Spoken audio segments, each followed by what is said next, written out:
Keluaran bab 33.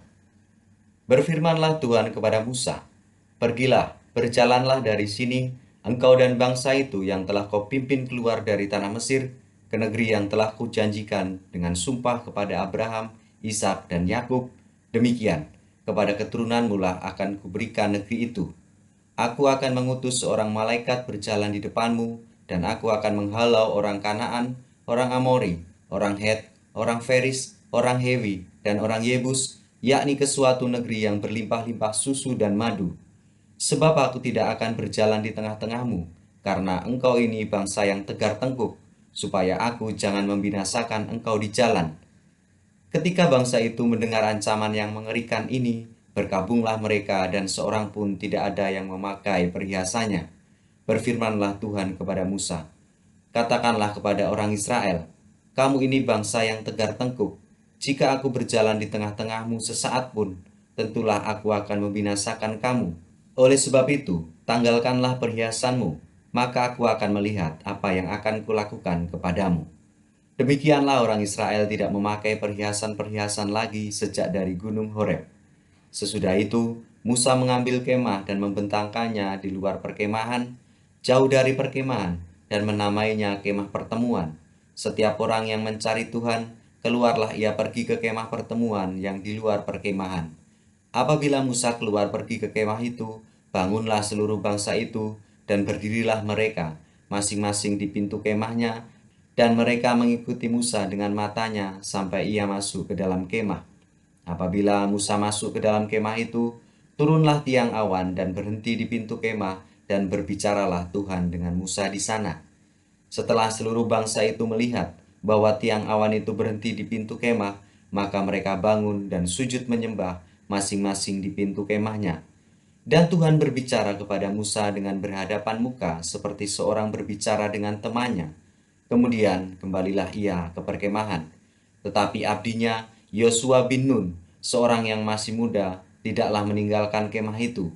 Lalu berkatalah Musa kepada Tuhan, "Memang engkau berfirman kepadaku, suruhlah bangsa ini berangkat, tetapi engkau tidak memberitahukan kepadaku siapa yang akan kau utus bersama-sama dengan aku.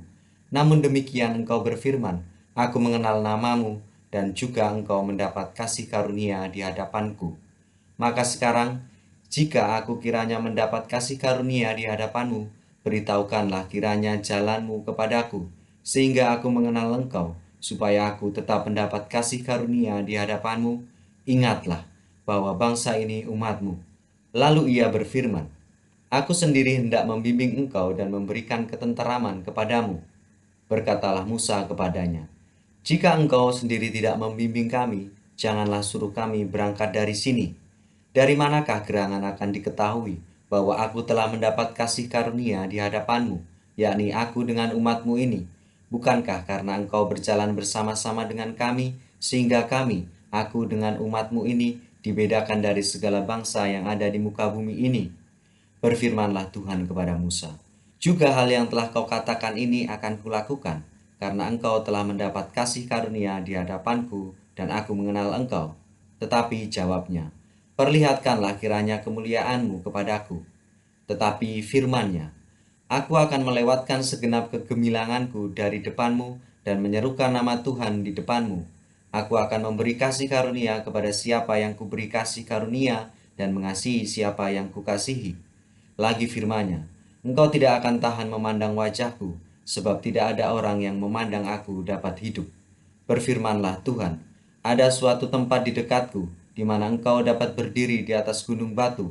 Apabila kemuliaanku lewat, maka aku akan menempatkan engkau dalam lekuk gunung itu, dan aku akan melindungi engkau dengan tanganku sampai aku berjalan lewat.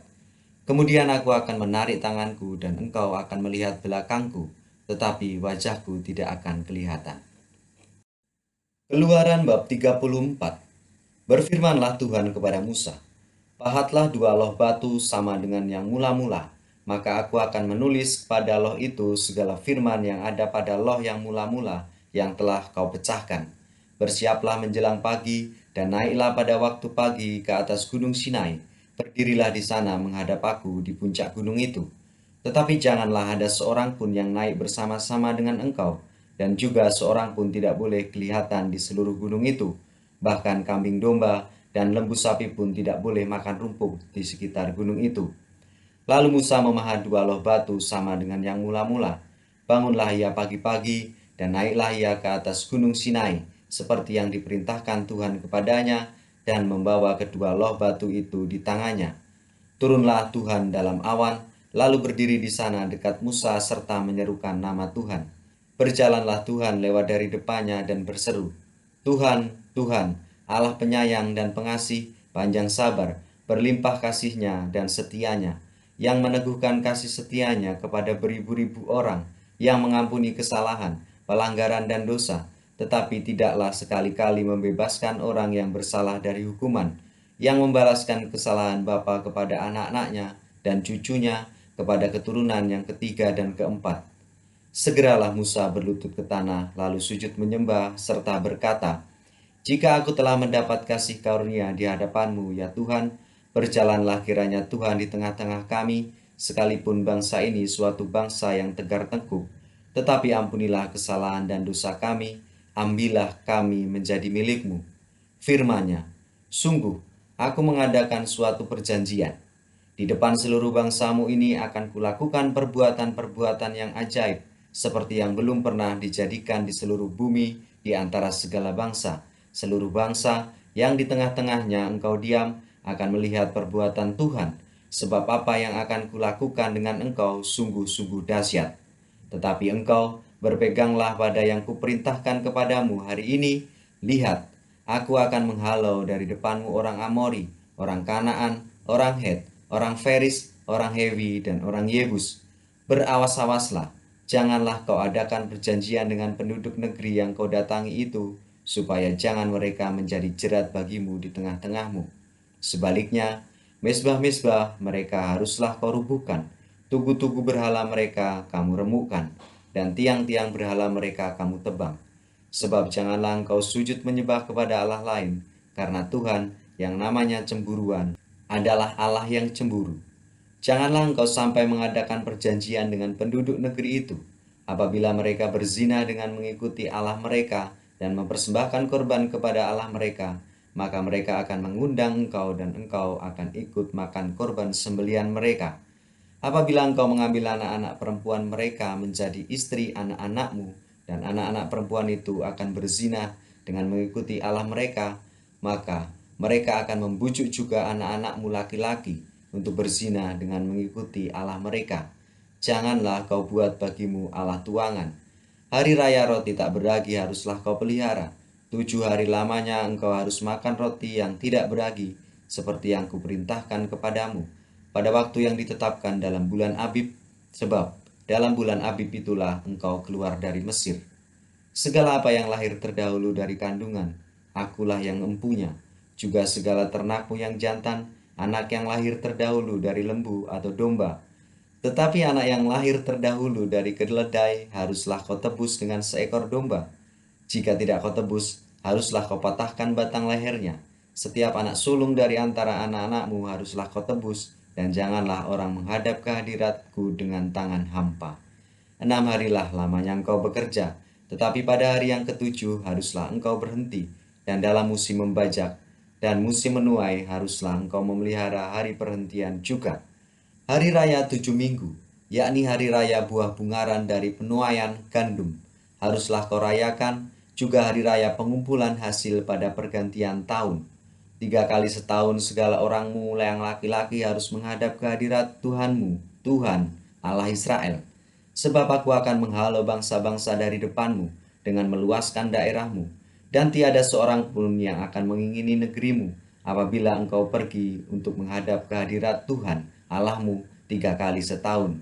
Janganlah darah korban sembelian yang kepadaku kau persembahkan beserta sesuatu yang beragi, dan janganlah ada dari korban sembelian pada hari raya Paskah bermalam sampai pagi. Yang terbaik dari buah bungaran hasil tanahmu haruslah kau bawa ke dalam rumah Tuhan Allahmu. Janganlah engkau masak anak kambing dalam susu induknya.